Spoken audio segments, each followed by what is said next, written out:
I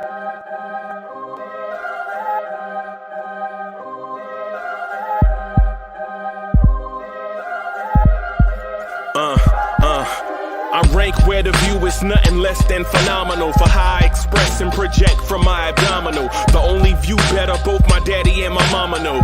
No living parents, my sons give me balance. My wife is my serenity, this mic is my identity. The world is foul enough, that's why I write without obscenities. Provoking danger with broken language and spoken anguish.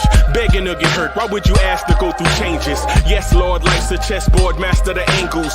Control the tempo, be the one who holds the info. Acknowledge is just as deadly as machete swings. When spoken, the truth is as potent as that Medellin. While others swear the style is free, I just let it ring. Our time is undervalued, soldiers make us better kings. My family's on my shoulder, reaching after better things. Today I take the shot, for them I'd rather set the screen. My mama told me follow my dreams. My daddy told me get it by any means. Stand tall, make him bow to a king. But I've evolved, you can see the resolve. Look in my eyes when you speaking to God. Life and for those who we caught up in using what I was scarred with the muse. I guess they call it proving I'm more than an artist. Penciling out my darkest while stenciling out a harvest. And storing what gets me from A to B, just like garages. Instrumental with collages. Envision what I've been drawing. Broadway to give you rhythm like the great Lena Horne. So bent on, found comfort in the storm. Find peace and on when you see them others perform. Organized chaos, I'll cast it like hey ya. Yo, party people in the place to be. What's good? It's the number one Chief Rocker Knicks Universe, your main man, Uncle Freezy. What's good? What's good? What's good? Sorry, y'all, about being late with the next morning drive, man. Just a bunch of stuff. Life, man. Gotta work. Gotta grind. Y'all know what it is, man. You know, and the bosses are like, yo, in order to get paid, you gotta do some work, right? You know what I mean? Shout out to our YouTube people everywhere. Appreciate y'all being so supportive of the movement, man. Shout out to all of y'all, man. Shout out to all of y'all. And thank y'all. Thank you, everybody, for coming through, helping us rock with the audio podcast, episode 10. What was the name of it? Ready, Set, Grow. Ready, Set, Grow. Ready, Set, Grow. I have been working on that for a minute, just trying to find the time to put it out there. You know what I'm saying? Coach is in the building. What's good, Coach? Let me throw the link in here in the chat for Coach, man. My bad, Coach. I should have texted it to you. It's just a lot of stuff going. I'm juggling chainsaws, bro. Hey, Coach, I'm juggling chainsaws. You know what it is. Yeah, man. Yeah, man. Yo, shout out to Kerry Cox, man, and Jermaine Royster's in the building. What's good? You know what I'm saying? Ivory 10, JJ. What's good, y'all? Let's go Mets.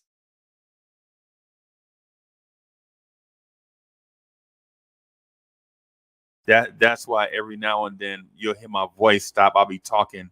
This cord right here, I'll tinker with it for no reason, and then it'll mute me. So, yeah, man. Yeah, y'all. So definitely had to get out and do get on with y'all, do the live stream. Eli M, what's good, man? I see you.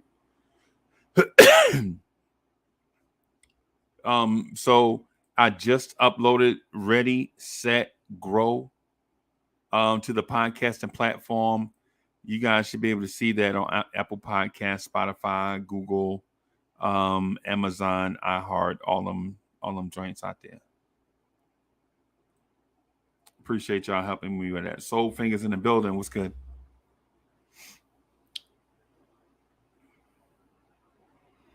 JJ says we got to hold off the Braves.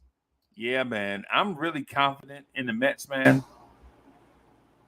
Oh, okay. The Braves, man. How you doing? Man, I'm really confident in the Mets, man. Oh, okay. You got YouTube playing? Going. Coach, what's good, Coach? Salute. What's going on, party people? Yeah, we got somebody new. Ivory 10 is in the building. What's up, gentlemen? What's up, gentlemen? What's going on, brother? It's a pleasure. Shout out to the chat. Shout out to the mods. I'm a big fan of you, gentlemen. I've been listening to you guys for a while. It's a pleasure to be here. Hey, man, it's good to have you with us, man. It's good to have you with us. There are a lot of topics I wanted to talk about, man. I want to chop up some things, but I don't want to just chop them up in a sense of just a general conversation. What I wanted to do is kind of get down to the nitty gritty with some topics. You know what I'm saying? And so because what it is we speak a lot about time, like we chop it up a lot. But sometimes I feel like we walk away from the conversation with a lot of things that have not been resolved. You know what I mean? Mm-hmm. So Coach, let me start by asking you. I want to get to Ivory 10, but I want to ask you, Coach. I want to ask you this. How do you feel about the ultimate direction of this team? Do you know what it is, and how comfortable are you with it?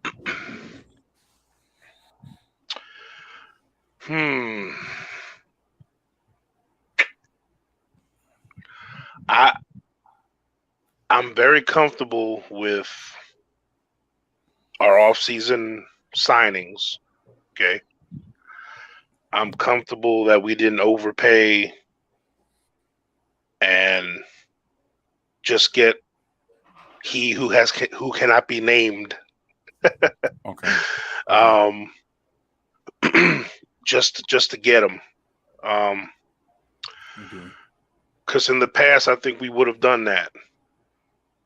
And as much as we all wanted a next level star on the Knicks,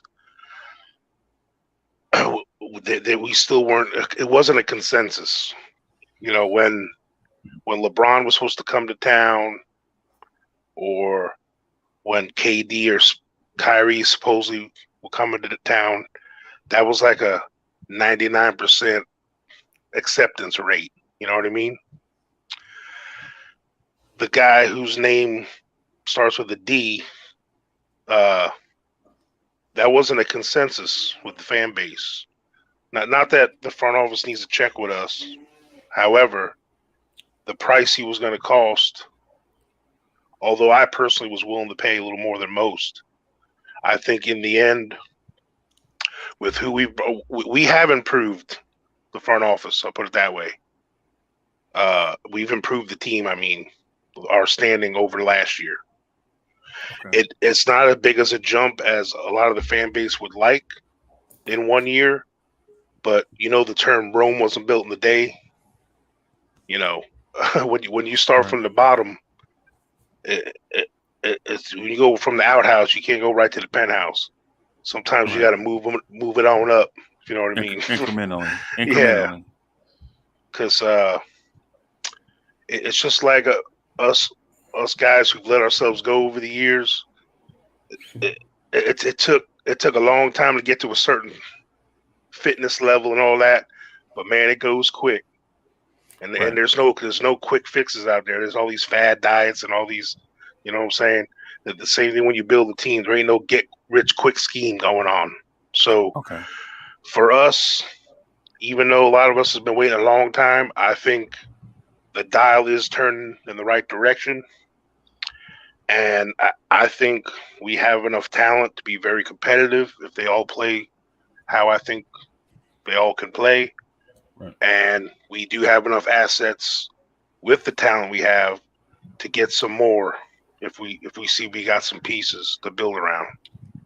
So I know it's a long-winded answer, but I just wanted to cover all my bases.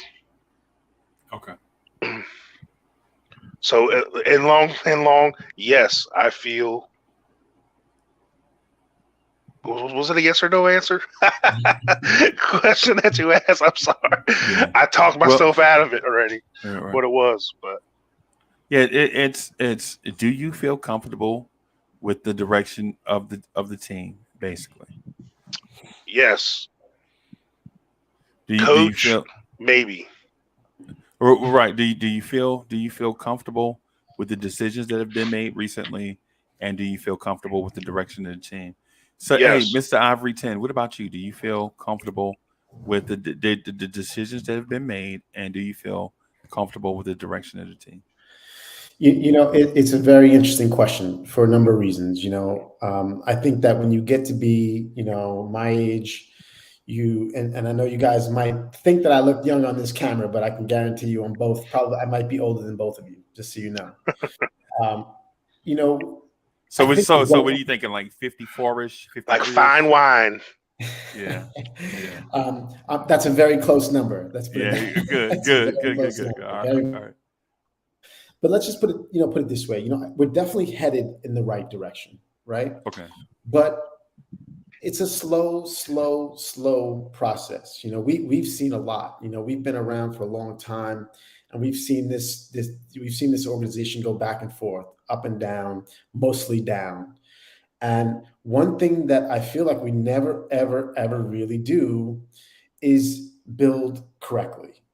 And what I mean by that is, yes, we're starting to build now with younger players, but the issue is we're still not led by those younger players. When you look at a lot of the teams that are not very good in this league, they're still led by the younger players. We just saw the Detroit Pistons let go of their number one scorer from last year, Jeremy Grant. He's 28 years old. People are talking like, hey, the Pistons might be a low playoff team this year.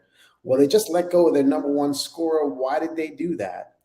And in my opinion, I think they did that because they want to be led by their younger players. They don't want to take reps away from their young guys, and they want to be led by the guys that will be there in the future.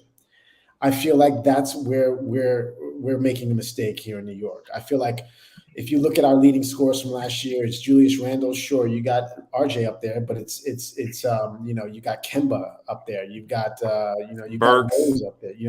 Burks, Fournier.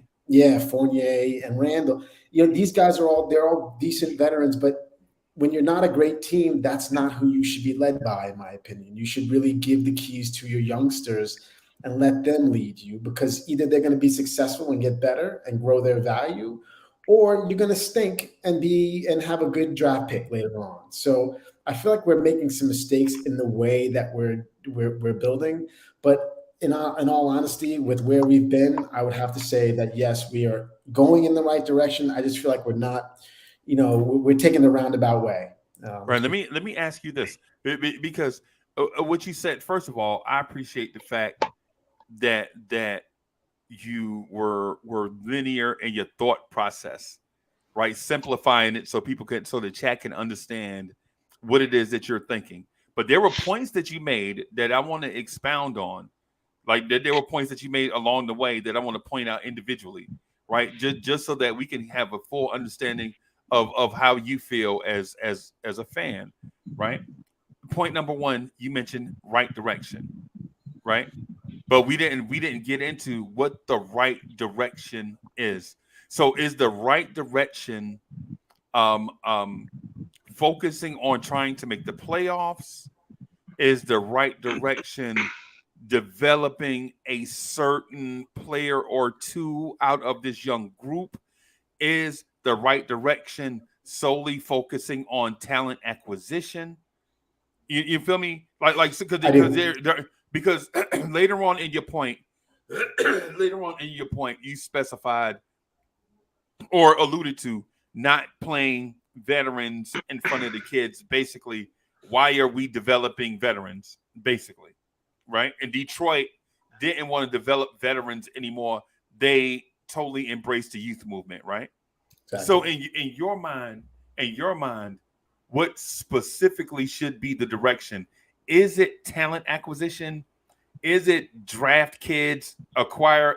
Look, because talent acquisition doesn't mean necessarily trade for everybody under the sun, but it also means acquire draft picks, right? Yeah. It also means take chances on Euro stars that nobody have ever seen. Try to uncover hidden gems, right? Talent acquisitions mean find a talented guy on somebody's bench that might not be getting a fair shake, that might, with the fair shake here, he might be able to turn into something. So are you saying solely go into the draft, get draft stars, and then play the kids over the veterans? Or is it some combination of all of that? I'll be honest with you, Freezy. I was using that just as an example. When Right, I right, when right. I when I refer to really going in the right direction, I'm referring to the organization. Okay. With the organization going in the right direction. That's what I was referring to. Okay, okay, okay, okay, We're okay. stacking draft picks. We're not giving away big contracts. We're not doing a lot of the things and making a lot of the mistakes I feel like we made in the past. Okay. Um, some of the decisions that we've made, I'm not sure. I can't say what the right thing 100% to do is, whether we're going to use these draft picks on a star or whether or not we should get rid of all the vets and build from the beginning. But I know that what we're doing now puts us in a position where we could do either, and I Right. feel like, the organization really hasn't had choices like that in a long, long time. So I feel like organizationally, we've made some big steps in regards to having more stability. We've got a management team in place that certainly has made has made their fair share of mistakes. They're not perfect, but Right. I feel like they haven't made the big mistake. They haven't made the big mistake that really is going to set us back. So I feel like we're just in a better position than we've been in a long time. So I feel like the organization is going in the right way. In regards to the team itself, I'm really not sure about that. Like I said, I don't feel like we should be led by Julius Randle this year. And quite honestly, if I really felt as though we were capable of getting another point guard here in the next decade, I would say Jalen Brunson should not be on this team. We should Right. be honestly starting from scratch. I think Okay. we need to be led by our youth, and you need to continue to draft, because let's be honest, it's very difficult to trade for a franchise player. It's very, very difficult. And unless you're capable of doing that, then you've got to get your own. And then So okay, let me ask this. So because you mentioned a couple things. So you mentioned the big mistake, right? And us not making it. And for some of us, that's a win, right? By not making a big mistake, right. right? You mentioned starting all over. For some of us, that should have happened at the end of Patrick Ewing's career, but we never embraced a full-on rebuild. We always had either foot on one side of the street or the other at Right. the same time. And basically, when you do that, coach, you know what that does? It puts you in the middle of traffic. Mediocre land. Yeah. So let me ask, because I know coach wants to get in here. I want to ask you this though. So if you play it safe and you rebuild, how can you get a starving fan base to be patient while you operate in safe mode and rebuild over time? I know it's a tough question because if organizations knew how to do it, everybody would be doing it. So I understand it's a difficult question to answer. I think coach might be frozen. Oh, there we go. I'm here. So did I hear you correctly that you felt that we shouldn't have got Brunson? No, what I was saying was, if we're going to be at best an eighth seed in the playoffs, and if I really Right. felt as though that was our height, why would we have anybody worth $100 million on this team? Why would we do that if we're really not going to be able to go anywhere? Why not start from scratch? Why not clean slate and start from the beginning and try and draft our franchise player, just like all the other good teams do, and just like the Knicks have done the last time they were actually good with you? Yeah. Well, here's the thing. We've the price that we got him at and what he is possibly going to represent for our team is actually a value. Like $100 million. Yeah, $100 million now. Although it sounds ridiculous, it's really kind of the going rate for a fringe all-star point guard. Because I consider him, especially once he has more responsibility, like he's gonna have more scoring responsibility. He's gonna have more team control than he had at Dallas, because obviously Luka, took some of those things from him. So with that being said, although he's not the focal piece, I think he's an integral piece to but what's going to lead to the next step. So carrying on to like what you and agreeing with what you were saying, right now our roster, our front office has actually put ourselves in actually a good position to where, depending on which young core develops properly and which ones step up, and depending on how many actually step up and turn into something, our roster is set up to go in two separate directions. One direction would be Brunson, Barrett, Randall, like Mitch Robinson, and say Hartenstein. Those five turn into what we all think they're going to turn into.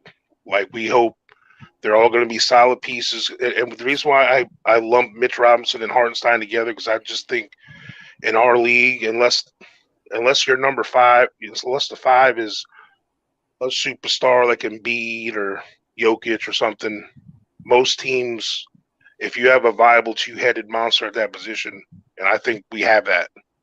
So combining them two kind of as that position, and then those other three guys I said, Brunson, Barrett, and Randall, all play at a high level this year, then I feel we will be one player away from going very far, like Eastern Conference Finals far, like one player away. And then that's where the assets we do have come into play again next year.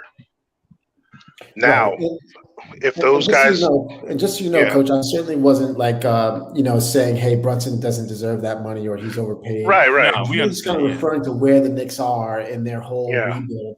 Because even up the reason why I asked for clarification is I had someone I had my mother walk in my room, and she was asking me she had something going on, and I'm helping my parents right now, so and I didn't hear the whole conversation, so.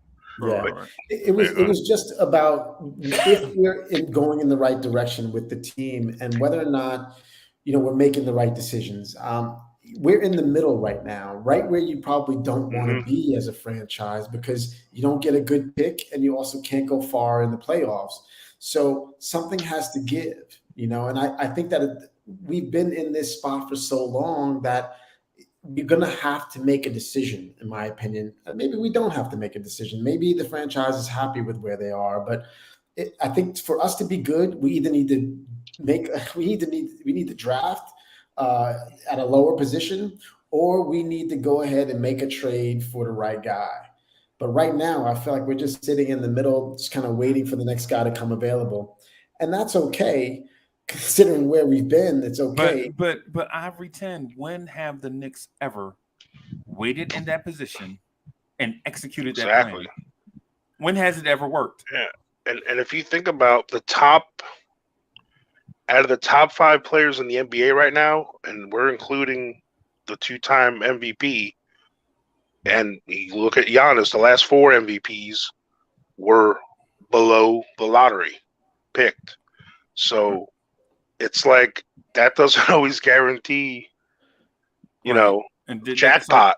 Right. So, and that's what I was going to speak to. What I wanted to speak to is the fact that just because you pick earlier in the draft doesn't mean that you're going to pick stars in the draft. And what usually happens is the teams that pick earlier in the draft usually don't get return on investment for about 4 years. So not only do they pick early in the draft for that one season, you can expect for them to be there for the next 3 to 4 seasons as excuse me, as that one player that they hit on, as that one player that they hit on gets better, he still can't elevate a team by himself. Like you don't a 19-year-old is not taking a team to the NBA finals, right? You expect that at about age 25, 24, 25 is when they really get into contention, right? And then, but at the same time that you're doing that, you're racking up losses. Remember, losses are key because your win-loss record is a historical fact, right? Your resume, you are what your resume says you are, regardless if you lost because you had a bad team because of a lack of talent, or if you had a bad team because you were developing young players, and whatever the outcome is, it doesn't matter because that team is still losing games. And how patient is your fan base going to be during that time that you're losing games? If you're a Knicks fan base, your 4 years of losing is not like a Oklahoma City's 4 years of losing.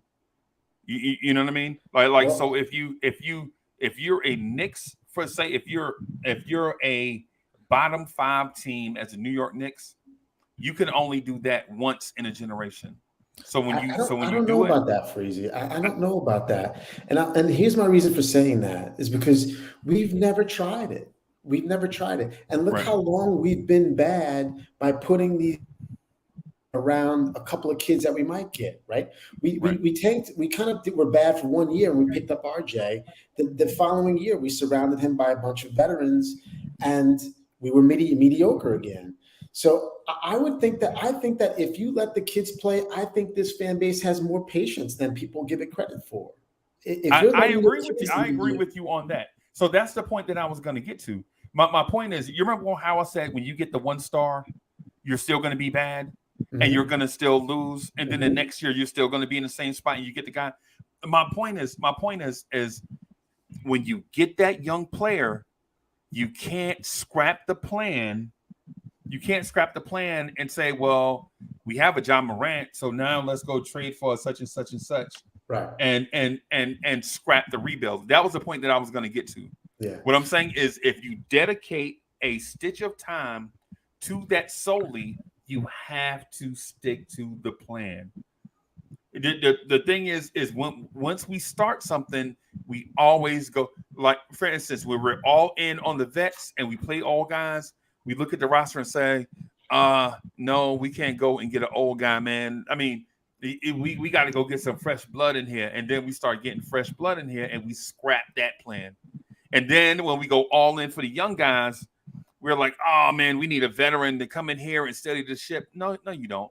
You just really need to do like what you just said. Go in a direction and stick to that plan and see it out. Because I agree with you. I think if you explain to the Knicks fans, this is what we're doing, not be deceptive, right? Because I think what Leon Rose did the past couple of years is be deceptive, right? He said, he won't tell us anything, you know. Yeah, and like in the press conference he did with Mike Breen, remember he said the plan was and always is our goal is to make the playoffs, right? But then when you at the end of that press conference, he said, and we have 10 guys, 24 and under, that we're trying to develop, and they are very important to this franchise, right? So in the same interview, he said, the goal is this, and then at the end, he said, the goal is that. Right? And so that tells you that he has 2 goals. So he's got 1 foot on one side of the street and 1 foot on the other side of the street, but all it does is have you in the middle of traffic. That's it. That's it. It's purgatory, like you mentioned. It's 37 wins. I find it tough to mention playoffs and development in the same sentence. I don't know how he's getting away with it. Maybe he does because he doesn't really talk to us very much. But right. I just think that development and playoffs are 2 totally different things, and I feel like he's been talking about both, and it's strange. Well, I mean, you can have 2 or about two players or so. I mean, because if you're talking about you want to build a dynasty or have a viable team for more than just a year or 2, you got to have guys developing in even the best of teams. Have young guys kind of chipping in here and there and getting that playoff experience. So even like look at Golden State who just won. They peppered in the Jordan Pooles, the Wisemans. There's guys developing behind the scenes still, but a full-on development. You're right. You can't do playoffs but that's develop 8 guys at once. Nah, but that's a one-off thing that happened. That occurrence is so rare that you. But basically, what happened is even the Knicks in the 90s. Coach, let me finish the point. Before you say I'm you were wrong. assuming what I meant. Yeah. No, what I'm saying. No, just hear me out. Let me finish what I'm saying. The Golden State thing is rare because they had a dynasty in full swing. So they had a dynasty in full swing, right? And then most of the guys in that dynasty were injured. So they had this year or two where their core players were out and all they had were backups. So that led to them having terrible showings and records. And so it led to them getting a Wiseman. It led to them getting a Kuminga. It led to them getting a Moses Moody. It led to them, letting Jordan Poole play because Clay and Steph were not there. You know what I'm saying? And so I understand that part, but it's that was just the first team I mentioned. I was going to mention some more to that, but then kind of went with it. But it's fine.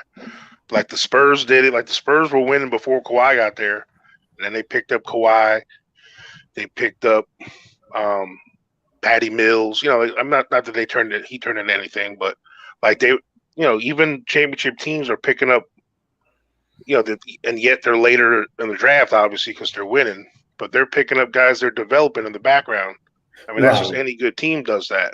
But to Ivory's point, you can't be full on development. Like we're in a right now.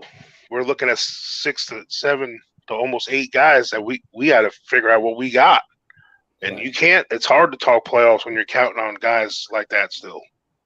We had one of the youngest teams in the league last year, yet they really were not the leaders of our team. Right, and that's with Taj Gibson dragging the age up. You're right. Yeah. Those other good teams that are developing, they're developing by bringing those guys off the bench. We're trying to develop guys by bringing them off the bench, but we're not very good. Right. We're not very good. We've either got to lose or we got to put ourselves in a position where we can win. And right now, we're not in a position where we can win big. So I'm just not sure. I think it's a very tough question to say, hey, are we headed in the right direction as a team right this minute in the decisions we're making? Because it's very, very difficult to tell. Honestly, as good as Randall is, he probably, if we're not going to make a trade for that other big time player, then Randall is not going to. There's no point in him being here. There's no point in any veteran being on this team if we're not going to put them in a situation where they can win. Because all they're doing is taking time. But that's tough. But that's a tough model to execute.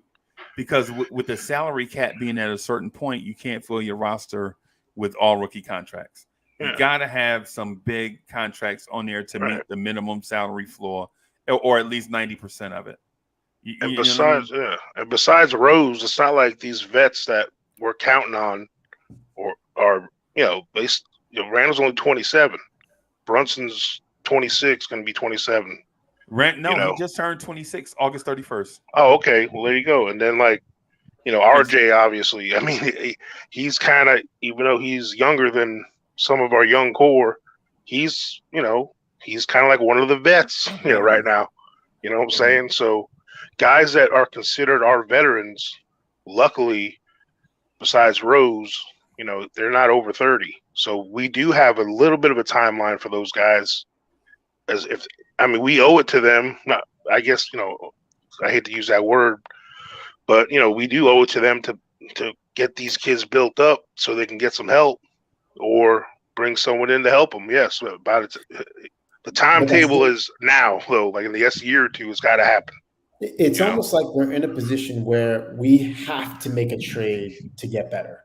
We have to.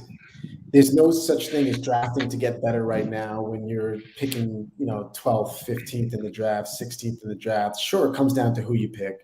But the way we are, the way this team is currently constituted, we're going to absolutely have to make a trade.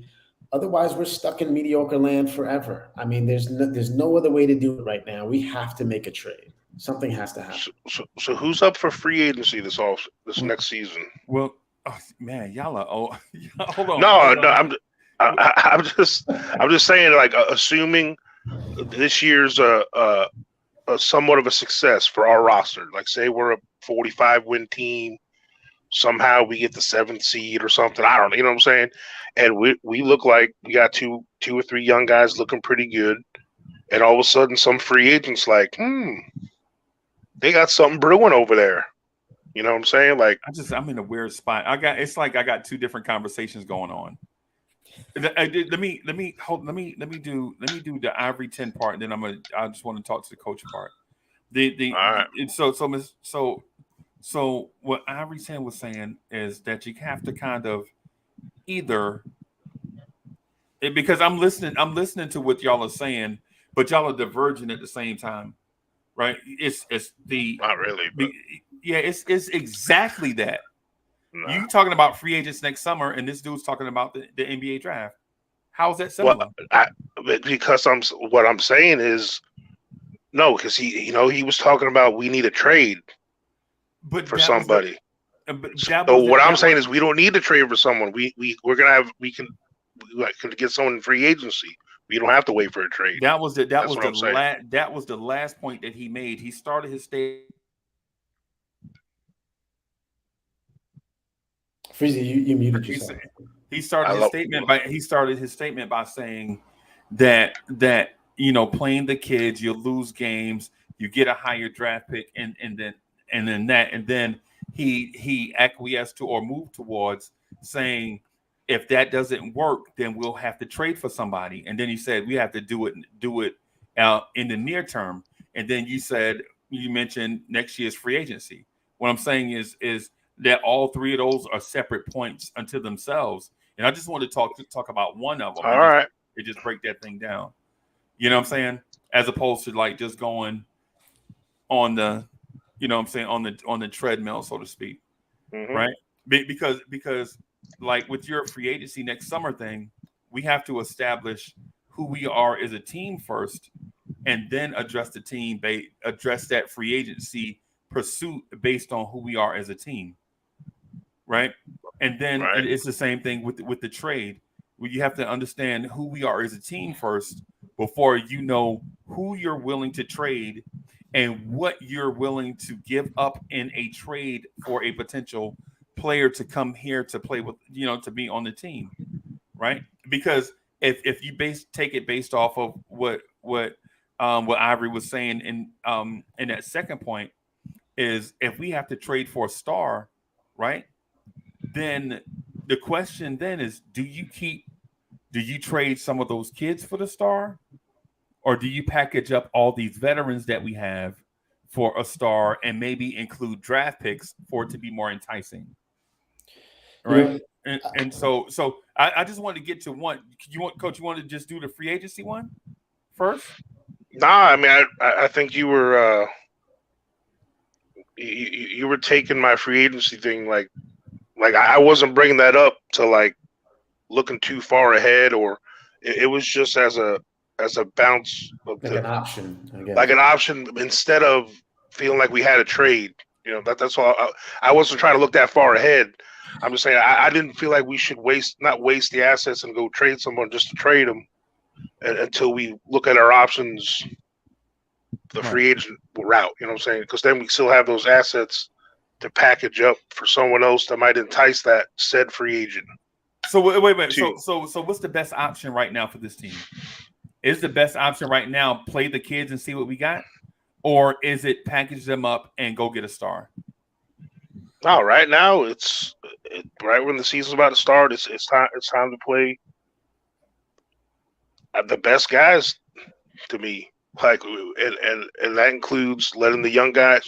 There's one position spot that's wide open in my book. Okay. And that's the quote unquote, if you want to say it's the number 2 or the guy that plays the other wing spot with RJ. That spot's open for the taking. So that needs to be addressed. So to me, it is a waste because we already tried Fournier there.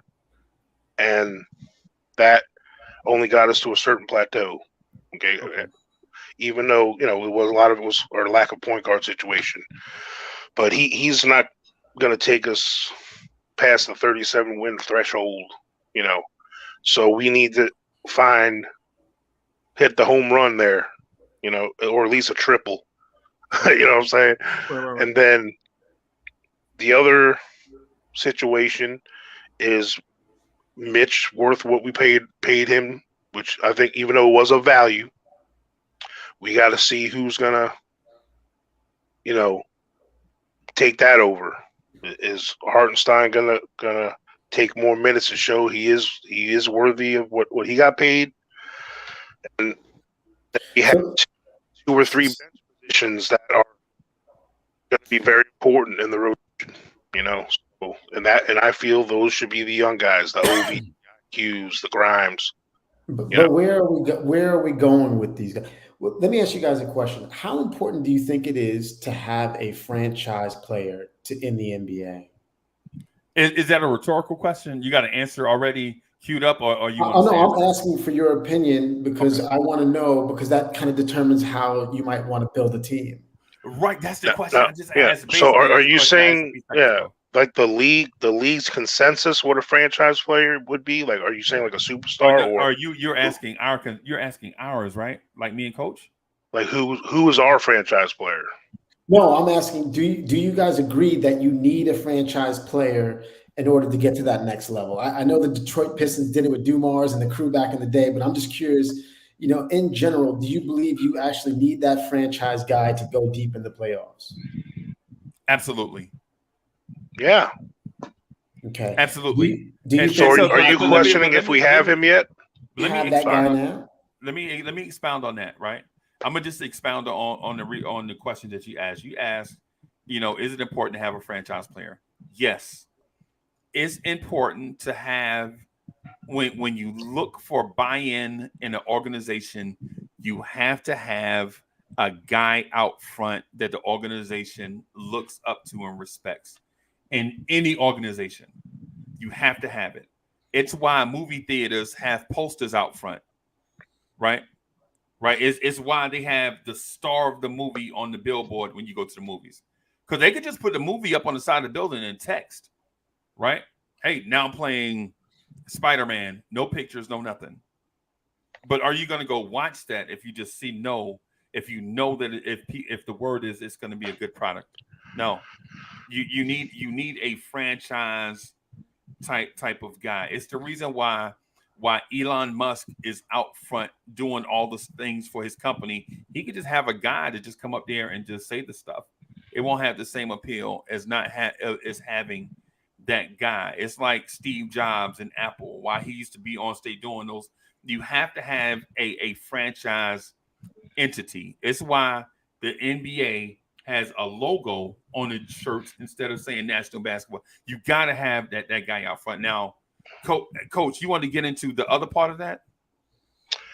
Yeah, I mean, a lot of the teams that have the NBA consensus of a franchise player, like the Jokic, the Doncic, the Giannis's of the world, they were lucky enough to draft that guy. They were not those guys their first 2 or 3 years in the league.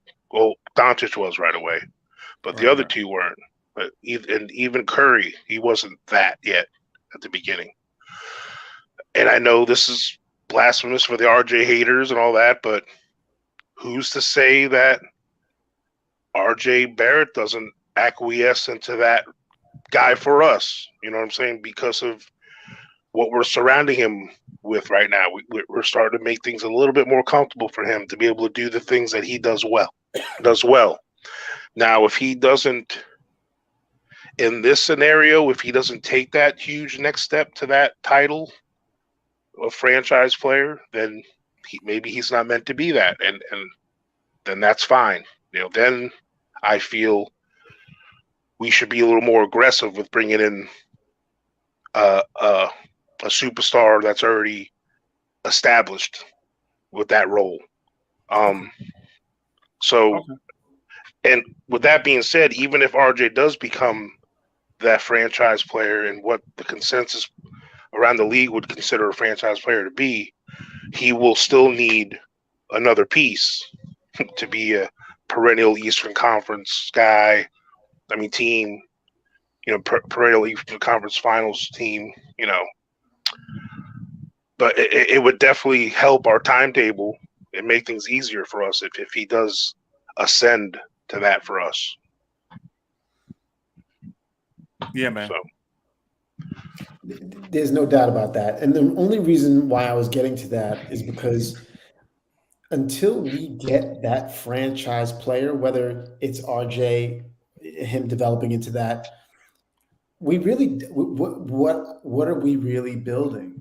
Without that major piece, without that foundation, what kind of house are we really building? That's a great question. That's a great question. And here is why I think, I'm not saying that your mindset is flawed. I'm saying the narrative of this thing is flawed, right? Because what makes a team a championship team is not just a great player. You have to have a great environment. You have to have a great culture of winning. And you have to have buy-in from everyone involved in the process, right? And then you insert the star player. Well, now we saw it work backwards once. We saw it work backwards one time, and I think we have established that as the status quo. That's the Michael Jordan to the Chicago Bulls. The Bulls were a disaster. The environment was a disaster. There were no Bulls fans anywhere. They get a great player.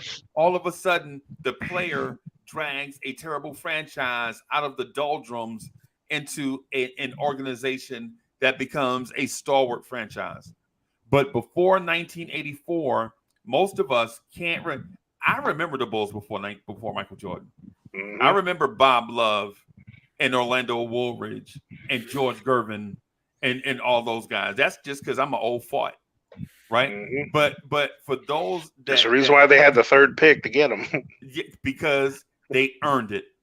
Yeah. Right, and in the Magic Johnson draft, the Bulls had the number 2 pick in that draft. Right, the Bulls had the number 2 pick in that draft, and they threw that draft pick away. And from then on, all you heard was Lakers versus Celtics. The Chicago Bulls could have disrupted this thing. You know what I'm saying? But they didn't, because their franchise did not have a culture. They were not energized. They were not stable. They did not have all these things. They got it right for once in their life, and they hit the Powerball, basically. Right? And so Ivory 10, to your point, I understand what you're saying about the players, but what I'm saying is there are other things that go into it. Here's my example. Mm-hmm. Here's my example. The Brooklyn Nets cannot sell out the Barclays Center in a team, in a place that has 30 million people surrounding the center. There are 30 million people in the New York tri-state area, the greater New York tri-state area, right? And they can't sell out a place that seats 18,000 people. And it's easier to get there. Yeah, and on the flip side, the Knicks do not have stars, right? And they sell out the Garden every single night, right? And so when you draw the comparison, you're like, well, what does the Garden have that Brooklyn doesn't have? Brooklyn doesn't have an energized fan base. Period. That's just it. It's plain. It's plain and simple. Whether they were when they were on Long Island, when they were in New Jersey, when they were in Newark, when they moved to Brooklyn, all these different places, they did not have an energized fan base. And they had, and you can argue, you could say that they're the greatest player in their franchise's history, probably Dr. J, Kevin Durant. They were just as good as or better as Patrick Ewing, right? You could argue that, right? It depends on how you feel about it, what you prefer, right? But they can't sell out Barclays Center, and at one point they had James Harden, Kevin Durant, and Kyrie Irving, and they couldn't sell out the Barclays Center, and they couldn't win a championship. So when you talk about, just real quick, when you talk about, does this thing start with the players? I'm gonna say it doesn't start with the players. I say it starts with a culture and established. You know what I'm saying. There are other factors that go into it. Now, do you have to have that player? Yes, you have to have that player. You have to have that player. And when people bring up the one-off scenarios, people will mention, well, what about San Antonio? Well, what about Golden State? Well, when you point to the Kawhi Leonard San Antonio Spurs, that organization had won championships prior to that with names like Tim Duncan and David Robinson, right? And when you point out the Golden State Warriors and Steph Curry's Warriors, they had won championships and had been competitive with names like Wilt Chamberlain, Rick Barry, and those type of things. These teams didn't just magically appear on the map. You bring up Milwaukee, Wisconsin, the Bucks won a championship with a dude named Lou Alcindor.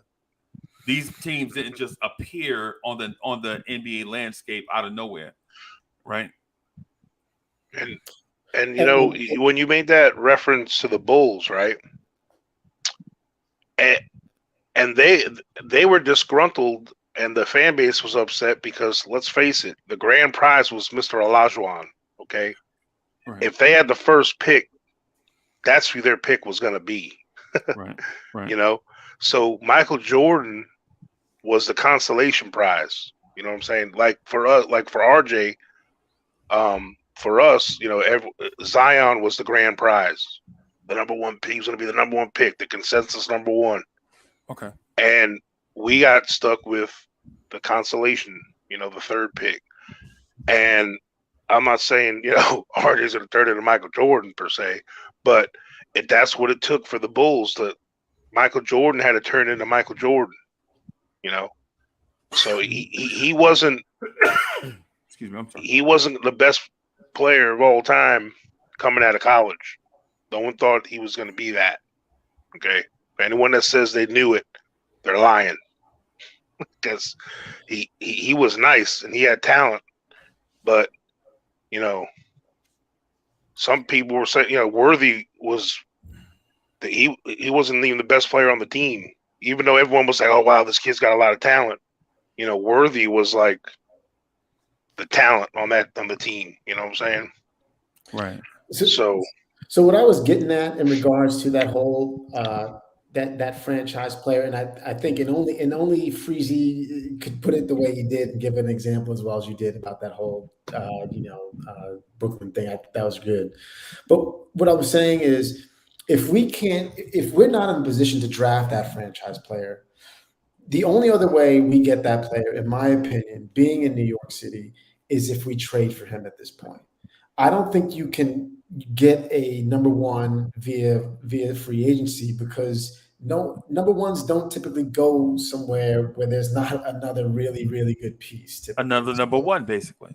Right. So, in my opinion, the only way we get there is through that trade, which is the reason why, you know, I was talking about that trade a little bit ago, is because if we don't make the trade, I just feel like we're kind of just stuck. Well, give us an example of the player that we should trade for. How many number ones are really available like that? Exactly. Not many. And that's why I think we're in a really tough position right now. And that Donovan Mitchell trade was something that does not come around very often. And we probably would have had to give up a whole hell of a lot. And I don't know if that was the right move or not. That's not my career to say whether or not that was too much or too little. But what I will say is that we're stuck until we get that number one. So what are we going to do? Do we make the trade? Do we give up a lot of those pieces, which I think we're going to have to do, because I don't think we're ever going to allow ourselves to be bad enough to draft them. So that's where I was getting at. So it's either scorched earth. It's either scorched earth, which means blow it all up and be terrible, or damn the torpedoes, save nothing in the repertoire, trade everything you have. You have to give up everything to the Phoenix Suns for Devin Booker. Yes, I think, you know, as long as that number one player is young enough, as long as he's young enough, then yes, I think you blow it up, because I think it's much easier to build with a number one than it is to not. And it doesn't matter how many picks you have. It doesn't matter how much money you have. If you're the New York Knicks, we've had money, we've had picks, and it's not working out. It's not working out for us. So in my opinion, I think the only way to get there is to either blow it up or to make a trade and start. And even if you make that big trade, you kind of have to start again because you're giving up so many pieces that you're not going to be good immediately. But at least you have a solid foundation to build on. So Yeah. That's all. But I think we should do it the way Cleveland did it, where they still kept. Like, I don't think we should get rid of RJ or Brunson or Randall to get that guy. I think that guy with those three is what we got to find a way to do it. That way, you know what I'm saying? That would be ideal. I don't know if it's possible, but that would be ideal. I mean, if you look at it, Cleveland did that, though. You know what I'm saying? So. But Cleveland also drafted their three centerpieces, though. They drafted three centerpieces of their. Well, I mean, regardless of how we got them, I mean, we still got three pieces that, talent-wise, are close to matching the three they already had. You know what I'm saying? I mean, obviously they're younger as a core with the Garland, Mobley, and Jared Allen threesome, but the three guys we have, in a 3-on-3, matchup, we're competitive with them three as far as if we can keep them and bring a superstar in. I think we're only competitive because Julius Randle is a beast and he's much more of a veteran than those. Yeah. And so, but if these guys, if they were 27 like Julius Randle, I don't think they're on the same page. I think they're going to be way past and way beyond where we're going. I think they'd be much better than Julius Randle if they were 27. You know what I'm saying? We're comparing them now when these guys are still kids, 23, 24 years old. Yeah. So, I'm not as high on Jared Allen as a lot of you guys are personally. Like, he had a nice I wasn't year. including him in those three. Yeah. I mean, I personally, like, I'm sorry, like a lot of our younger Knick fans, they are so, like, they're such 2K mindset kind of guys. Like, when I say 2K, I mean the video game. Like, they're so enamored by younger players. It's nauseating. I mean, it's nice to value younger guys, and because they have some talent and got some swag to them, and they're really athletic and they got some game. I get it. They're intriguing. Right. But I don't get as enamored. I'm not here to crown nobody. It's because Blake Griffin broke the NBA. I know this seems random, right? I know that seems random. I know what you're saying exactly. But buzz play and no real winning ruined the NBA. The LA Clippers Lob City scenario is where we overvalue talent now because players make a buzz play as opposed to being effective in the playoffs. And it's the same thing with Jared Allen. Jared Allen dunks a lot and he swats a lot of shots. But is that conducive to winning? Yeah, DeAndre Jordan was the same thing. Right. And it's the reason why when you make the Mitchell Robinson and Isaiah Hartenstein comparisons, when you do, people look at the dunks by Mitch and the swatted shots out of bounds by Mitch and think Mitch may be more of an impactful player than he really is. But when you look at Mitch on offense, Mitch is not a dribble, pass, shoot player. Yeah. But to the reliability. Point, yeah. But to the point that's on the floor right now. The only reason why I don't agree is because the only thing harder, in my opinion, than winning an NBA championship is a thirsty franchise trading for two elite level superstars. You would probably win an NBA championship faster than it would be for you to get two elite level superstars out of the blue to leave their team and come to your franchise. Right? Think about what I'm saying. That's like the Knicks trading for Steph Curry and Giannis. What's the odds on that? At least we've seen the Detroit Pistons cobble together a team and win a championship. You remember the Chauncey Billups Pistons? Remember how they cobbled together a team and all the pieces just seemed to fit? And they had a 2-year window where they were in the NBA Finals back to back with no superstars, right? And I know that seems like a stretch, But both are stretches. Us trading for Giannis and Steph Curry is a stretch, and us putting together a Detroit Pistons and such is a stretch. So what I'm saying is, while you have this young talent, play this young talent, right? And then if whether they get you 17 wins or 40 wins, live with the results. Yeah. Live with the results. Because you don't know how good these players are until you see them play, right? And I'm talking about in impactful moments. I'm not talking about let Randall go get his 30 and then bring in Obi. Or I'm not saying let Fournier go out and knock down his 7 threes and then bring in Grimes. What I'm saying, Grimes should be playing, right? And that's exactly what I was talking about, Freezy, about being led by your youth, regardless. Let your youth lead you to wherever you're going, whether you're going to be in the bottom or the top. Let your youth lead you there, especially and live with the results. The point I agree, but what I'm saying is live with the results is what I'm getting at. 100%. Yeah, I'm fine with that. But the thing is Coach, what Leon Rose has to do is say he has to look Coach in his eyes and say, Coach, this is what we're doing. We tried it all the other ways and it didn't work. Right? So now we're going to play these kids and live with the results because we tried it the other ways and we were bad anyway. So if these kids go out here and they don't win, at least these kids are learning on the fly, and we can decide what kids have it and what kids don't.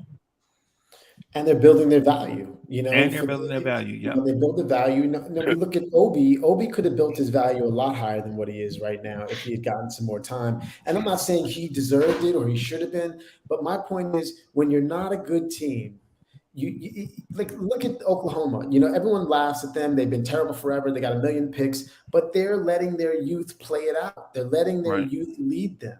Detroit just traded their number one scorer from the team, not because they don't want to be good, but because they want to be led by their youth and go wherever their youth takes them. And I think that's but their front office their front office and ownership were forthright. They're like, we're not the Lakers. We can't just go out and trade for such and such a guy. Our payroll is such and such.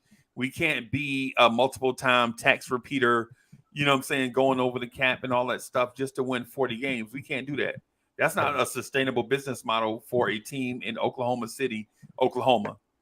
But what we can do is we can tell the fans that up front, right? It's the same thing they're doing in Orlando, Florida. The smallest market in the NBA, Orlando, Florida, is telling people like, hey, listen, we can't compete with Miami because Miami operates kind of like a small market, but Miami, Florida is huge. Miami, Florida is huge. And anybody that lives in the state of Florida, they know the difference. They know what Orlando is. They know Orlando, Davenport, Kissimmee, and all of that. They know the difference between that and the greater Miami area. They know the difference, right? And so Orlando was like, hey, listen, we're going to build this thing the mom and pop way, right? And y'all just have to be patient with us. We found that the model that works for us is not having one star lead us, but think of the Shaq and Penny era. We're trying to, when we win, we have to win with the Shaq and Penny model, right? When we win, we have to win. This is Orlando talking. We have to win with the Shaq and Penny model. We can't win with one guy, Dwight Howard, leading us. We can't sustain that over the course of time. But what we can do is the Shaq and Penny model. And I know it sounds like, they're the same thing, but it's not. You can't have a megastar in Orlando. Anybody in here remember the Tracy McGrady Orlando years? Of course. Do you remember the guy? Y'all remember how bad JJ Redick was in Orlando? You know what I'm saying? We remember the Clippers JJ Redick. Right. We don't remember how terrible JJ Redick was. I thought he was going to be an announcer within 2. Right. I thought he did an analyst. Right. People, Coach, you remember Pat Garrity? Yeah. Michael Doliak. Yes. You remember those years with Tracy McGrady? Yeah, that was tough. Yeah, that was they can't win with the star, so they have to take their time and do the Shaq and Penny model. The Shaq, Penny, Dennis Scott, Nick Anderson, Jeff Turner, Scott Skiles, Anthony Goldwire. Yeah, all guys they drafted. Yeah, they have to do it like that. They have to win it with a village. And so Ivory 10, what I'm telling you is that may be the Knicks model. You're right. We're almost acting like it is because we're really, really going about this like a small market team. So, right. You're right. I mean, we are definitely operating that way right now, for sure. Right. Coach, you remember the years when the Knicks had a best player, like a star, and we couldn't seem to surround him with talent that could play with him, like Bernard King. Remember the Bernard King years? Yeah. When Bernard King didn't have enough talent, they kept trying to bring in people to complement Bernard King, and we couldn't win. And then it moved into the Patrick Ewing era, where you had an all-time great, and you kept trying to put talent around them, but you couldn't win because it was the talent that was supposed to help him, or the Stephon Marbury years, or the Carmelo Anthony years, or the Kristaps Porzingis years. I'm thinking that we have to maybe take the Shaq and Penny mold and go by that. Maybe not have the best player in the league, but have 5 or 6 guys in the top 100. But here's the thing, Freezy. The difference between the way we're doing it and the way those small market teams are doing it is those small market teams didn't go out and get a handful of vets to kind of lead their team when they were trying to build something.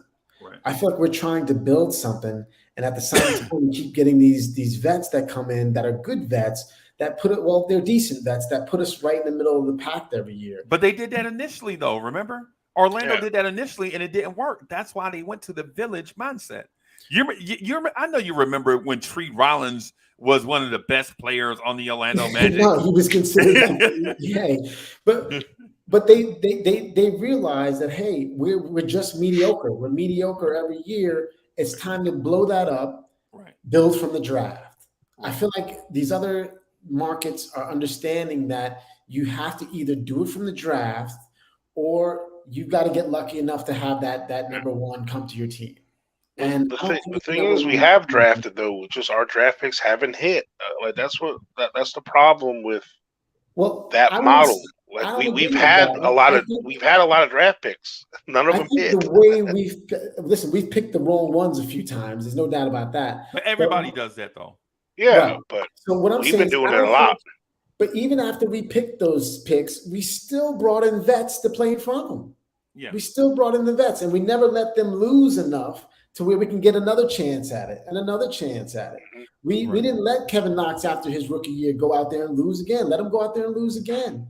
Fine, we'll just get a better pick the next year. No, we brought in a veteran small forward in Mook, and he played in front of him, and he played well. Same thing with Frank. Same thing with Frank Ntilikina. Right. You remember the year we drafted Frank? We brought in Jarrett Jack and Ramon Sessions to play in front of him. Remember that? Yeah, and the other guy from Denver. What's his name? We just kept. Well, yeah, we did that we did that to Mark Jackson. Yeah, back in the day too. I mean, Knicks have been doing that for a minute. Like we bring in Mark Jackson, and then they bring in Maurice Cheeks. Yeah, take his minutes. You look at Orlando back in the day. They lost, and they picked up Shaq in the draft. They picked up Penny in the draft. We won't allow our young guys to go out there and lose. We don't even lose correctly. Right. And and to that point that you just made, the Orlando Magic had a starter in Scott Skiles, who was an excellent floor general. He just wasn't a great playmaker, right? He was a guy that he was going to execute the game plan to the fullest. Scott Skiles out of Michigan State. I think he played at Michigan State, but he was good, right? But the thing is, Orlando listened to Shaquille O'Neal when Shaq said, no, don't, nothing against Chris Webber, but I just filmed this movie with this kid, Anthony Hardaway, Penny Hardaway. You remember that movie Blue Chips?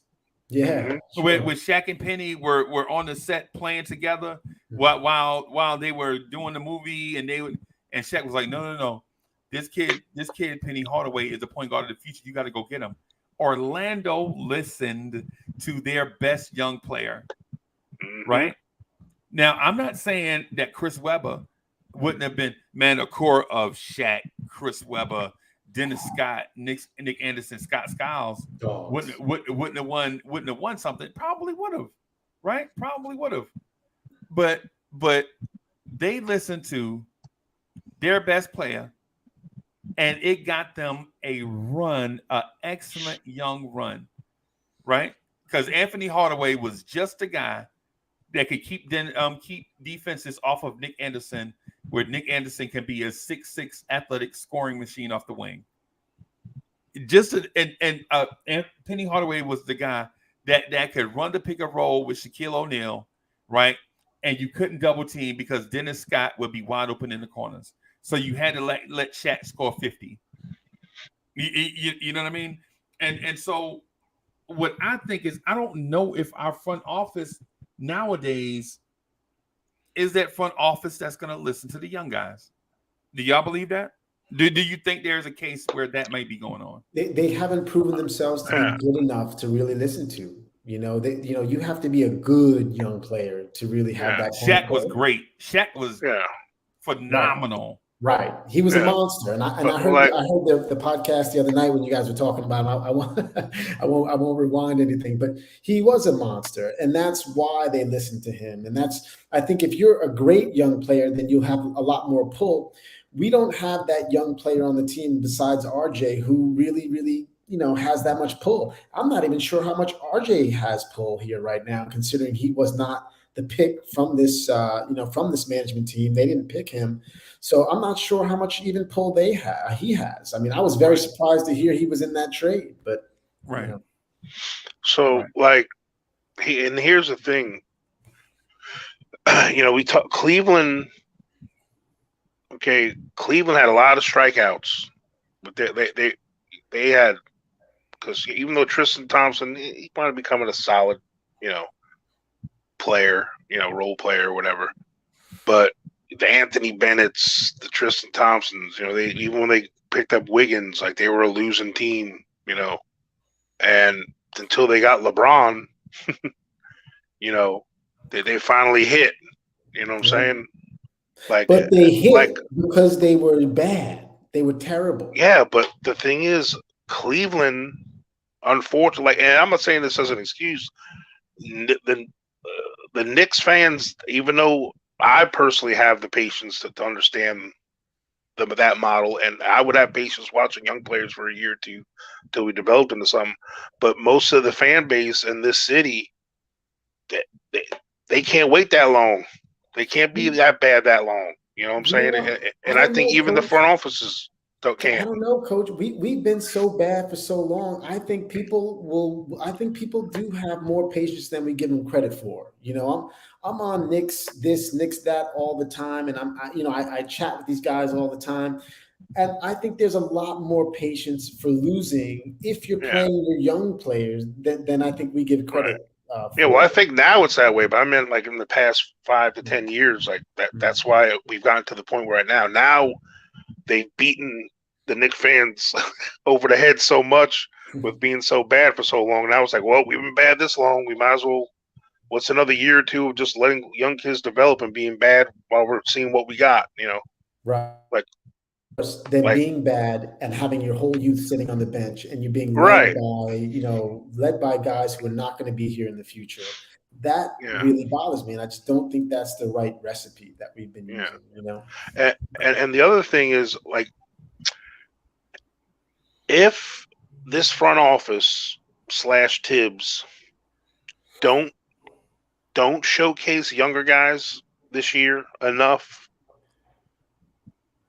then maybe they know something about some of these guys that even we don't know. Like, maybe they're afraid, because right now some of them still have enough worth because they're maybes that they are tradable or they have a little bit of worth, and they're afraid if some of them, they do give them a spotlight, their value is going to all of a sudden go down. Maybe there are 2-3 guys in their mind they feel are like that.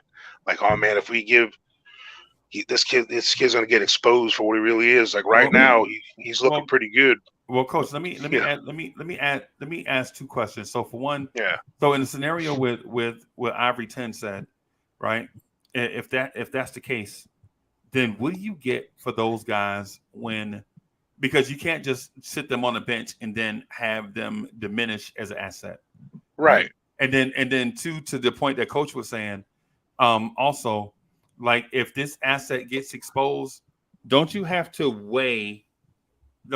use the ways and means method, like weigh what you're getting versus the risk of it having the appearance that it's not worth anything. Like, say for instance, if Farron Hunt, you believe he can be something, and we put him out there and he's nothing, don't you have to kind of weigh it internally to see the risk of exposing him versus the risk of him turning into a star?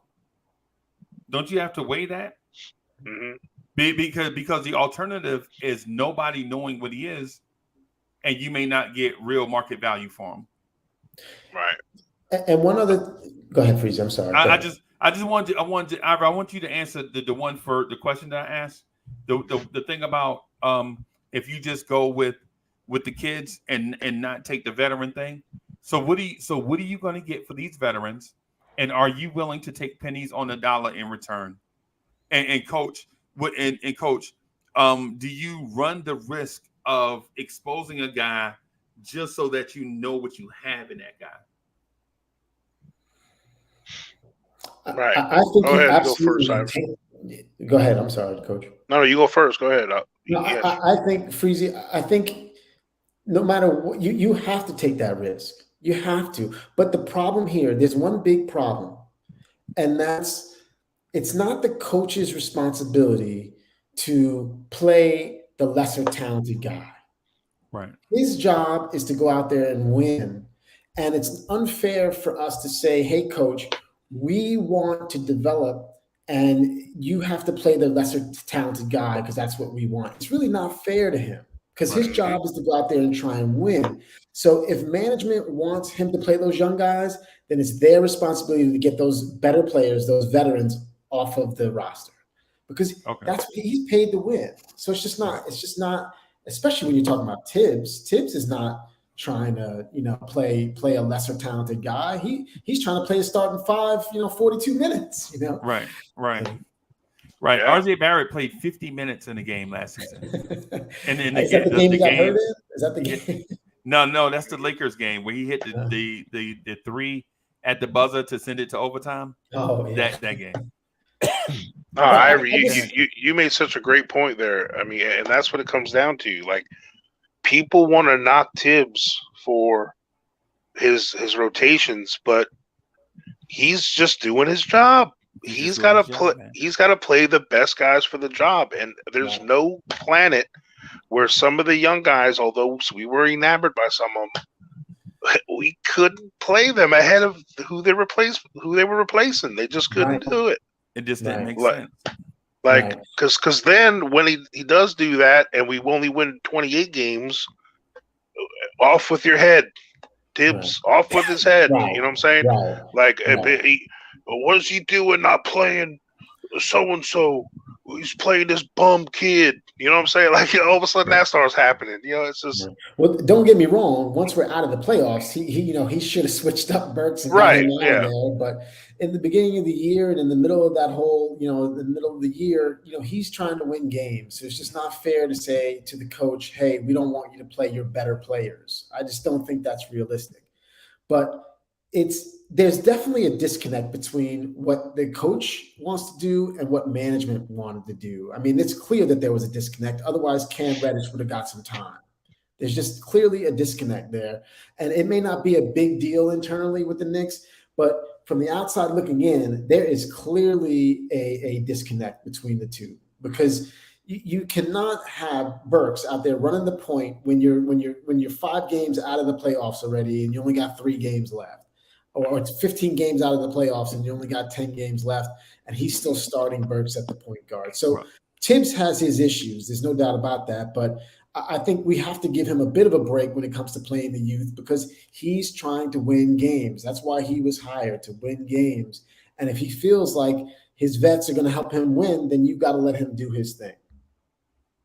But at the end of the day, if we don't get to see these kids, we'll never know. They'll never raise their value, and we'll never know what they're bringing to the table.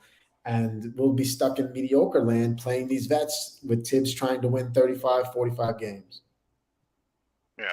Yeah. Like if I agree with, if we stay the course with just only the best guys on the court at this very minute, our ceiling isn't as high because there might be, like we were saying, a couple of younger guys who raise our ceiling because they turn into something more than they are now. Right. Like we already know what Fournier's ceiling is. We already know Rose's ceiling. We already know, because those are the only two for me that, because I know it sounds weird, but Randall can still get better. This dude's only 27 years old. I mean, there's been plenty of guys that have ascended even more, up into their 30, until they're 30 years old. Right. Now, but those other two guys, like Fournier, what else could he do? The athleticism guys are so elite athletically that when they're young, they could just burst onto the scene and take the league by storm. And you know who the guys are. You don't have to say they're now. I'll just say a few, just so that your Allen Iversons, who are Anthony Edwards, Edwards, your Derrick Roses, your Blake Griffins, your Zion Williamsons, your John Morants. They are so far ahead of the learning curve because of athleticism that they could be basic fundamentally, but athleticism is so elite that they make the basic stuff look like a walk in the park. Mm-hmm. Right. And so when you have your other guys like RJ Barrett, who is not the best athlete, watching his development is watching paint dry. And it's not fair to RJ. Right? It's not fair to RJ because listen, there is no formula to winning the genetic lottery, right? But beating your competitor is not about athleticism all the time. Sometimes it's environment, stick-to-itiveness, patience, stamina. You know what I'm saying? It's all these things. All these things help give you a competitive advantage. And I think RJ has that now. Am I saying RJ Barrett will be a 32-point per game scorer? No. Right? But when's the last time the Knicks had a shooting guard that could average 22 points a game for their career, say for like 7 seasons? Coach, do you know the shooting guard that the Knicks had in the modern era that averaged 22 points per game for 6 or 7 straight seasons? I mean, the closest one that kind of was to that was maybe Allen Houston, but he didn't at 19 points a game. Yeah, that's right. Nope. So the answer is no. Yeah. Right. Yeah. So what I'm saying is and then think about this. Allen Houston, right, averaged 19 points per game with the Knicks. Guess how old he was when we got him as a Knick? 25. Yeah. RJ's 22.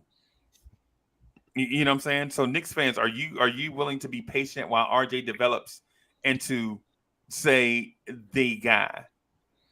And I understand it's a different era. I understand that it's a different era, but that's the main reason why we should be patient. Because in this era of basketball, you're not always going to get the guy that you want, but you got to get the guy that you can get, right? The people that you can get, just try to develop them. It's the same thing that we talked about an hour ago about the NBA draft. And should you tank all the way to get, such and such? I would say play the kids and let the chips fall where they may, and then let the front office move up in the draft with draft picks and players and all of that stuff. Like say if your team finishes, you play the kids and the kids finish with the 9th pick, right? I would take the 9th pick and say, hey, Julius Randle, the 9th pick and say an Evan Fournier or whatever, or the picks that you got from those type trades and move up to 6 or 5 or 4 or 3 or however far you can go. Right. And here's the thing. A lot of people, I think a lot of fans, like they forget how many coaching / hands there are in the development side of a team. Yes. The head coach, he usually has I don't want to say nothing, but he's kind of a figurehead. He's like the game plan guy. Yeah. The game day manager. But right. Like they got developmental coaches for that. They legitimately have positions on staffs called developmental coach. For us, it's Aaron Brooks. Right. They have shooting coaches. They have post coach. Like they have coaches that's their sole job. Like there's guys in the second row behind the bench that we don't know who the heck they are. Some of them, it's those dudes. It's those dudes are the guys that develop. Dudes walking around with laptops trying to show them to Randall. Yeah, like yeah, they get the Surface, the tablet, and it's them guys, and they're the guys in the gym holding the noodles, trying to and sometimes it's a third party. Sometimes it's dudes like Chris Brinkley, third party guys developing in the offseason. Yeah, I mean, and so this whole Tibbs didn't come here to develop. I know he's thinking, look, these guys that either he's hired, some of them, I'm sure some of them are his guys that he trusts. It's their job to get them. Here you go, Tibbs. You can play with this guy. He's ready. It's like when you're in the kitchen. Like very rarely, if you're the executive chef of a restaurant, all the sous chefs do all the head chef is at the front. He looks, all right, that's good. Put it out. He's not in there getting his hands dirty. He's wiping the plate down. All right, here you go. Put it out. We've all seen them shows. And then so for our people to that's why, I agree with Tibbs as the final say, and it all falls on him in the end, because it's he's got to put his stamp on it. It does come down to him eventually, but I think there's too much blame on him when it comes to it's management's fault. It's management's fault. If management wanted to develop like they told the world they wanted to, then they wouldn't have hired a win now coach, right? They wouldn't have Worldwide West going behind the scenes telling Dolan, hey, it's the coach's fault. If there's a disconnect there, there's this bit of a disconnect there. If you got Worldwide West running to the owner saying, hey, Tibbs is doing this, Tibbs is doing that, they hired the wrong guy at the wrong time. Tibbs is a good coach, and Tibbs is there to win. And if they knew who they were hiring a 70-plus-year-old guy who's not going to change, right? This guy is not there to say, hey, I want to play young guys because they're young. No, he wants to win. He's going to play the player that he thinks is going to give him the best chance to win. That's all to it. And if management disagrees with that, then they either need to get rid of those veterans on that team or they need to change the coach. It's one or the other. Yeah, because in Tibbs' mind, he's like, well, if these guys are willing to pay Fournier and keep him on my roster, he presents a better shooting option and a better offense than I can't count on Grimes and I can't. You just threw me Cam in the middle of the mess. So I can't use him either right now. He's not a part of what we've been doing. It's going to be hard to just throw him in the mix. I'm just trying to think like him. If you give him certain toys to play with, he's got to play with those toys. And like you said before, that's why I think the management needs to make that choice. So that's the only guy right now that I think, and I've been saying this, and I've been coming to grips with all this, is Fournier's got to go. If we're going to do any move early or soon, that's the one for me. Either he has to go or we just put him at the end of the bench, and he's going to have to be mad and demand a trade or whatever. That's just something we're going to have to eat. You know what I'm saying? I think we have to force the hand with that. somehow. Well, I personally don't think Fournier, I don't think he's the issue. I really don't. We need that shooting. We just don't have those lights out shoot. We can't even hit foul shots on this team. We just Well, neither can need he. For as good as he shoots, free throws, Right. Well, yeah, because last year. Well, for his career, he's 78%. Last year, he shot 70%. That's strange. No, but I agree. Like, we need his shooting. Right. I think his shooting is already on the roster. Grimes shot 38% last year, and Fournier shot 38.9% last year. Mm-hmm. Yeah, I think the difference is volume. Right. That's a big difference, though. That is a big difference. But if we replace his volume with, let's say, Grimes taking about a half of what he was taking, and then a mix of all the other younger guys, maybe IQ shoots it a little more, maybe Brunson puts it up a little more, got even Cam, I don't know. I think that's your secret weapon. Cam? Oh, that's not a secret. I think he should be in the starting lineup. Yeah, I think that's your secret weapon, and the reason why is because I'm taking a combination of you guys' thoughts and some things that I had been thinking about over the last few months, and thinking this Cam Reddish has a 114 defensive rating as an Atlanta Hawk, right? As a New York Knick, Cam Reddish has a 110 defensive rating, right? And based on that small sample size, 215 minutes over 15 games, Cam Reddish would have been a top 30 defender in the NBA. Mm-hmm. Right? Just off that alone, automatically makes me think that this guy has the potential to be something different than what Knicks fans think he is right now. Knicks fans think he is a finesse, low motor, diva attitude, top 10 pick that thinks the world revolves around him. The stats say that Cam Reddish is a 90% three-point shooter, a free throw shooter, with a 110 defensive rating on a Knicks team that has an improving defense. So if the rest of the team is improving and Cam is 110, you can expect Cam's defense, as he gets used to playing in different lineups, to improve also. Right? And so with that said, how do you replace Evan Fournier's three-point shooting? I think it's a combination of RJ, Cam, Grimes, quickly. Because you don't necessarily need one guy to make 243. 600. Yeah.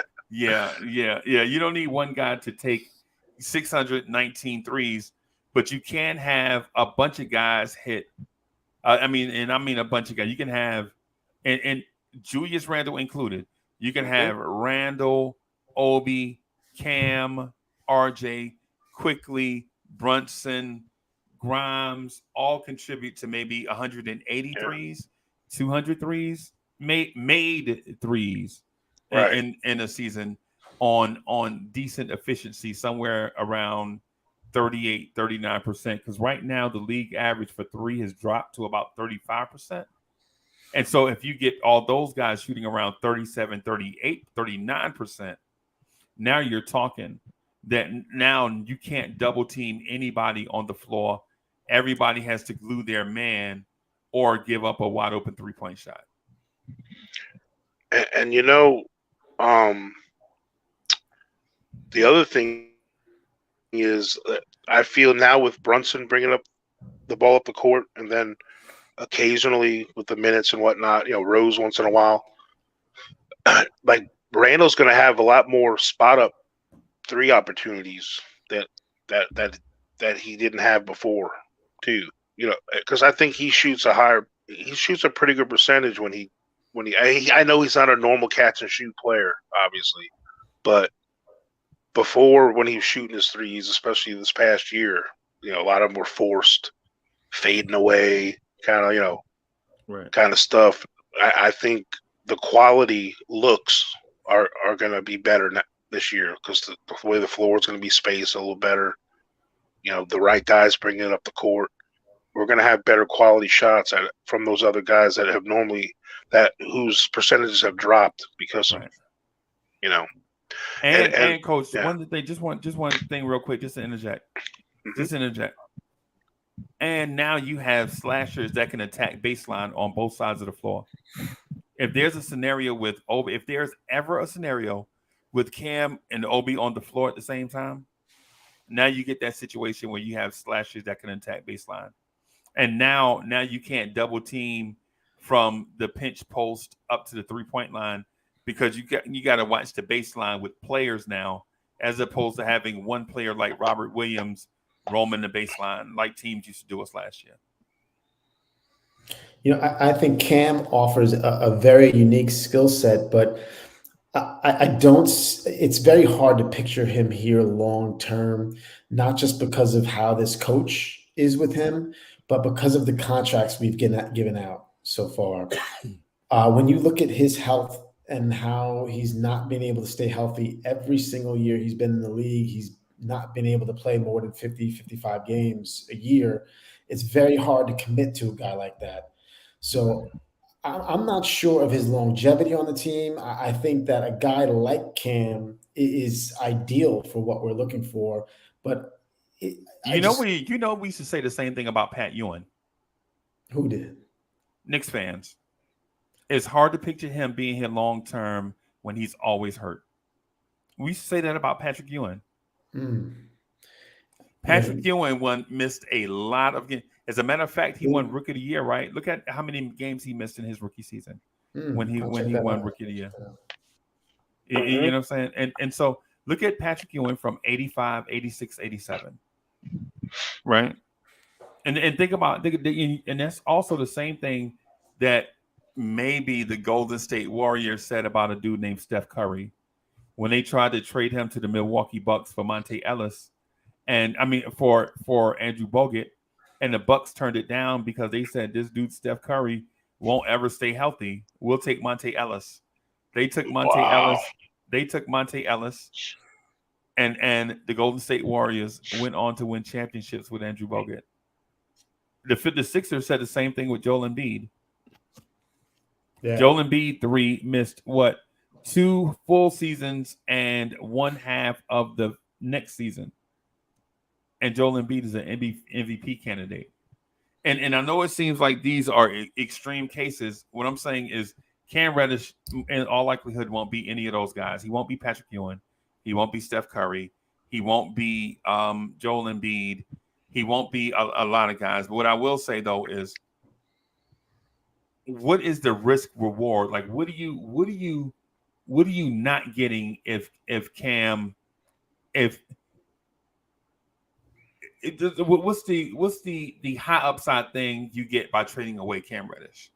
No, I don't think there is a high upside for trading Cam Reddish because I don't think his value is very, very high right now. I think he should start on this team because that, once again, would be taking one of our toes off the other side of the street, right? We talked about straddling the street. If you play him over a Fournier, then you're definitely taking one of your toes off that side of the street and putting him on the side of the youth. And I think that's the right thing to do. Number one, you build his value if you want to move him down the road. Number two, hey, what if he does turn into something special? Then at least you know. But trading him now, I'm not sure what they were thinking when they were trying to do that. Maybe he was just wanted by other teams, but I'm not sure if you really get value right now from trading him. Right. And why would the thing is why would you trade a Cam Reddish who clearly and listen, for Knicks fans, I'm not saying the Knicks were shopping Cam. All I'm saying is throughout the course of the summer, Cam Reddish's name popped up in a lot of articles from a lot of different places over the country that said the Knicks may include Cam Reddish in a trade. But you could say the same thing for RJ Barrett, for Quentin Grimes, for Obi Toppin, for Emmanuel Quickley, Evan Fournier. In a tumultuous summer, in the tumultuous summer, there were a lot of things that a lot of things basically went on this summer. A lot of names were mentioned, and Paris Duggar had an excellent point. Paris Duggar said to me in a super chat, about 2 weeks ago that maybe the Knicks were sending a message to these young kids that if you don't step up, your name is always going to be in trade rumors. So you have to prove to everybody in the league that you can flat out play, right? And so when RJ Prove your worth. Like RJ Barrett's name came up in trade discussions, the first thing I thought was, of course it did, because RJ Barrett is the same guy that had three 1-foot bunnies in a Brooklyn game, and he missed. Ivory 10, how do you miss an uncontested shot from 12 inches away from the rim? Now I know he got bumped. I've done it. I know Durant bumped him. I know how we do it, but how does he do it? Yeah, how does he do it though? and so the thing is I know Durant bumped him on one and fake jabbed at him a couple of times, bro. But it don't. If you're 6'6", 6'7", you're in the air at the rim and you miss a shot from 12 inches from the rim. That's not. There is no defense in the league for that. That's mental. That's the yips. Like I have a friend right now that will not use his driver off the tee. He always uses his 3-wood off the tee because he's got the yips with his driver. You know what I'm saying? That's a mental thing, right? Coach, you ever seen a guy in football? Like you ever played with a football player that is great catching the ball in traffic, but can never catch a football wide open? Or something always. You seen that? The dude is like the foot is just too much pressure to catch a wide open pass, but they can catch it across the middle or in traffic.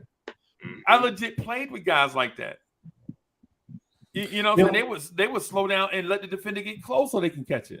Well, Mike Evans is kind of like that, honestly, for the Bucks. Like that dude he'll moss everybody. He'll make one-handed catches, but man, he can be wide open by himself and he'll drop one sometimes. It's I'm like what the hell? shots. I feel like Fournier hits all the time when his hand is face, but as soon as you leave him wide open. Yeah.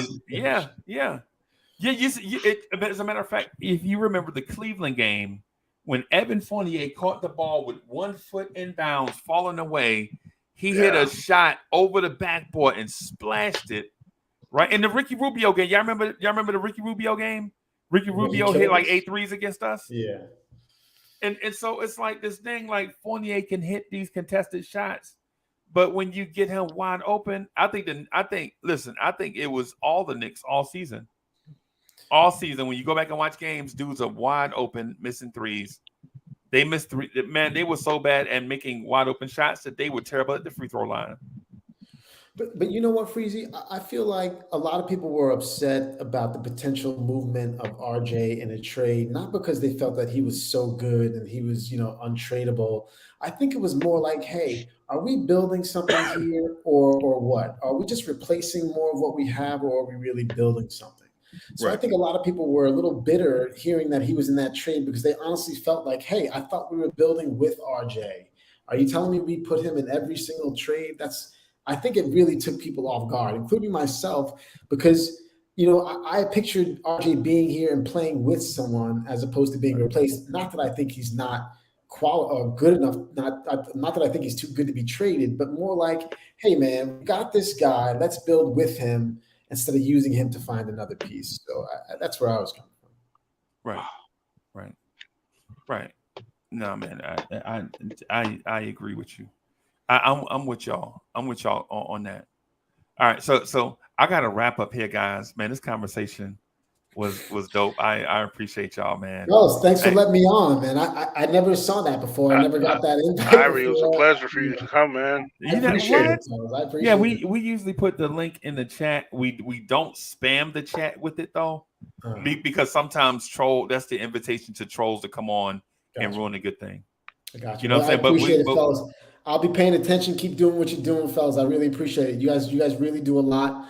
And I don't know if you guys realize how much you're doing for the public out here, but keep up that hard work, man.